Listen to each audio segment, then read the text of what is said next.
Olá! E agora, dando continuidade à nossa maratona do livro de Êxodo, do nosso estudo bíblico, leremos os capítulos 33 e 34, de maneira simplificada e resumida. Já nos primeiros versos, Deus diz a Moisés para que ele conduza o seu povo à terra que ele havia prometido aos seus antepassados, a Abraão, a Isaque e a Jacó, a terra de Canaã, terra essa que é conhecida como a terra que emana leite e mel, uma terra muito frutífera. E ele diz que enviará um anjo para acompanhar Moisés e o povo, para que vença todos os inimigos que aparecerem pela frente, que ficarão em oposição a Moisés. Porque o próprio Deus mesmo não iria com eles, pois é dito que, como o povo possuía um coração de dura cerviz, o próprio Deus não os acompanharia, para que não os destruísse, mas que enviaria um anjo na frente deles. E por incrível que pareça, o povo grandemente se entristeceu por conta do que Deus havia dito. Também está escrito que sempre que Moisés ia até a tenda para orar, entrava dentro da tenda, descia uma coluna de nuvem e todo o povo via essa cena. E que, vendo todo o povo a coluna de nuvem que estava à porta da tenda, todo o povo se lamentava e cada um também à porta da sua tenda adorava. No verso 11, temos aqui uma figura de linguagem, pois é dito que Deus falava com Moisés face a face, como qualquer um fala com seu amigo.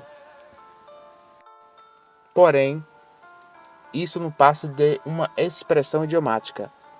Quando é dito face a face, não significa que eles viam um ao outro, mas que eles conversavam entre si como amigos.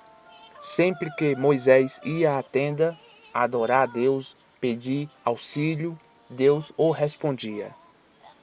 Depois veremos que Moisés pede para ver a face de Deus e Deus diz que ninguém nunca viu a face dele.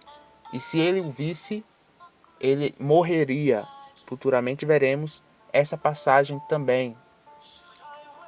Nos versos seguintes, Moisés discute com Deus, pois ele não quer que esse anjo vá com eles, mas ele quer que o próprio Deus vá com eles. E de fato, é nesse mesmo capítulo que Moisés pede para ver a face de Deus. E ele diz que não poderá ver a face dele, porquanto homem nenhum verá a minha face e viverá. No verso 20.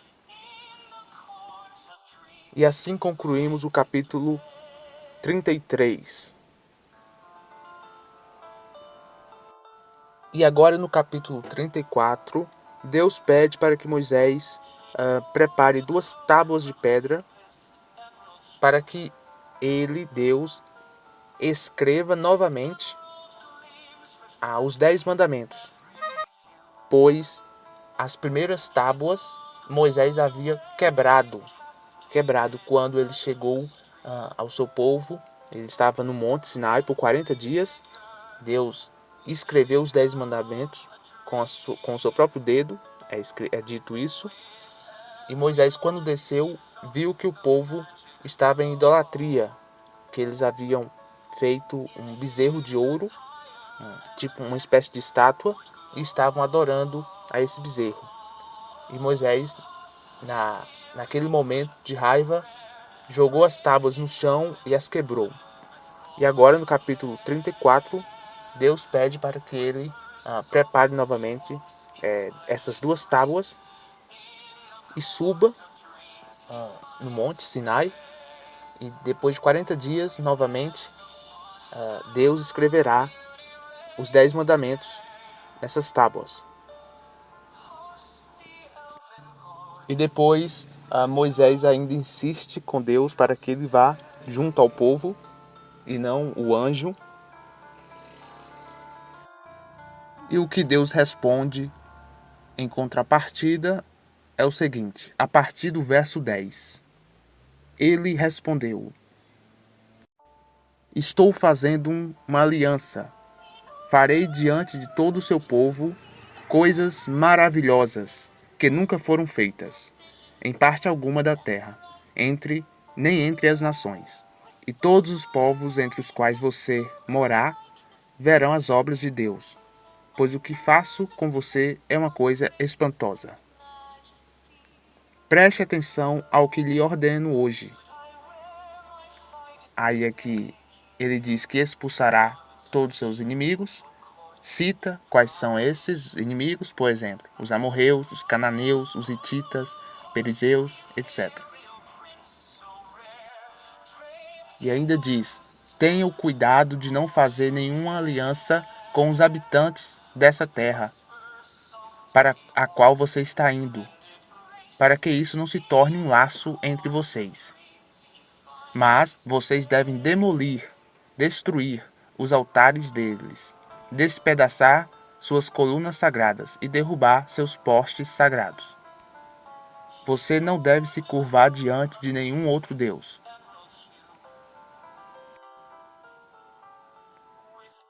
E Deus dá continuidade, dizendo para que ele, Moisés e o povo não se una aos outros povos, pois eles eram idólatras e serviam a vários deuses, e se eles fizessem alianças entre si, acabariam se tornando idólatras também. Já a partir do verso 19, ele diz que todo primogênito do sexo masculino seria dele, não apenas dos seres humanos, mas também dos animais. O que significa isso? Em relação ao filho mais velho, o primogênito, esse se tornaria sacerdote. Vale ressaltar que futuramente isso não será mais necessário, pois Deus escolherá a tribo dos levitas, a tribo de Levi, para realizar os serviços no templo, que no caso aqui é o tabernáculo. O tabernáculo é uma espécie de igreja, e futuramente se construiria o templo. Mas enquanto Deus não escolhia a tribo de Levi para organizar os serviços sacerdotais, é dito que ele estabeleceu que todo primogênito, todo filho homem, primeiro, mais velho, serviria a Deus na igreja, podemos dizer assim, de uma maneira mais simplificada.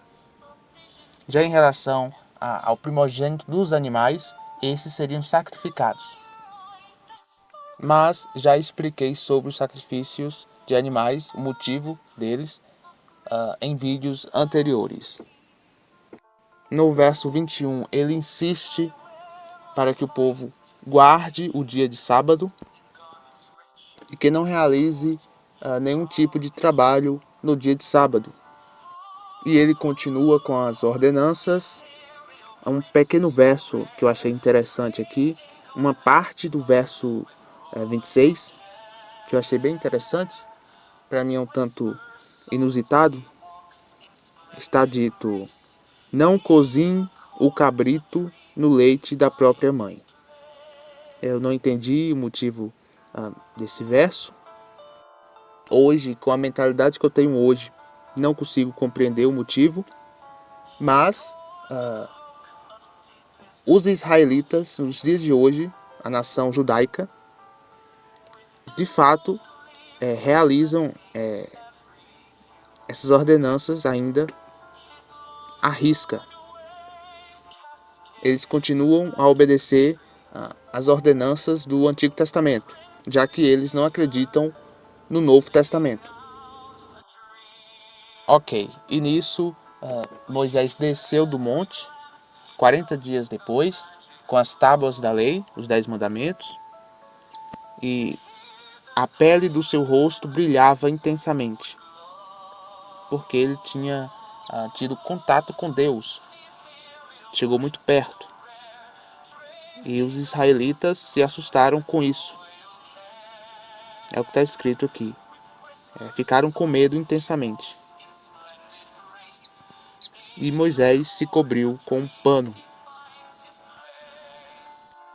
E aqui concluímos os capítulos 33 e 34 do livro de Êxodo. Espero você no próximo vídeo para darmos continuidade a essa série de estudos bíblicos.